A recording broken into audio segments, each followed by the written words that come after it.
Well, today I'm going to explain when to use while, when to use for, and when to use a recursion. Um, Generally, it really doesn't matter what you use, but well, it's that generally it only depends on what looping method you like the most. For example, I like for, but in some cases it's better to use like one method or another. For example, while is really useful when you don't know how many times the program will run.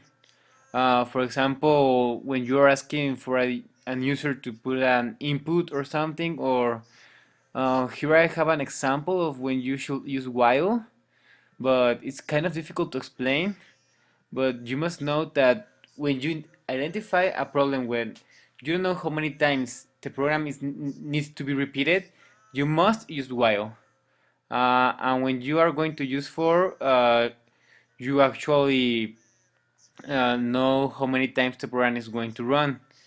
For example, in this one, that the for the program is going to run as many times as the user tells it to run. Well, when and now we're going with recursions. Recursions are really useful, but sometimes they might be really slow. For example, um, we are going to run first the Fibonacci example with the how do you say it? Oh, yeah, the Fibonacci example with the 4. So let's compile it. It's Fibon.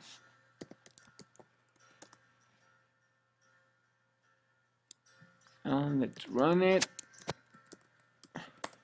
You can see it gave me uh, the 100 numbers really fast. It's 100 numbers because I indicated below. I indicate the same number with the recursion example. So let's run the recursion example to see what happens.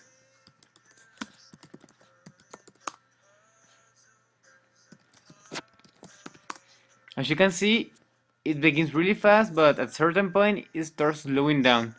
Uh, you will ask, oh, why is, well, first, let's see, it's like the same values for the first numbers, exactly the same values.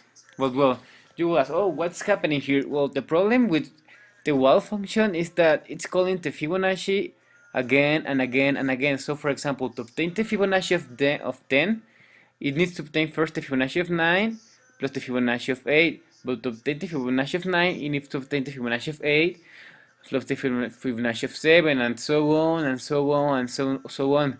So you can see it's really slow, and it's going to take, I don't know, I believe that is never going to finish because it's really slow.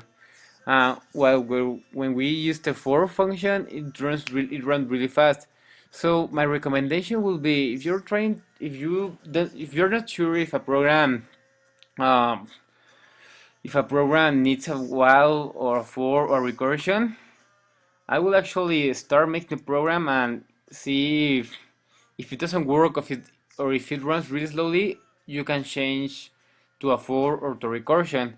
But well, remember, uh, when you know exactly when the program is going to end, you use for. If you don't know, you must use while.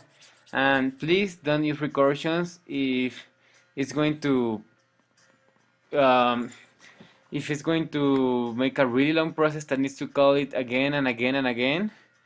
Uh, and that would be my advice on this topic. Well, thanks for watching.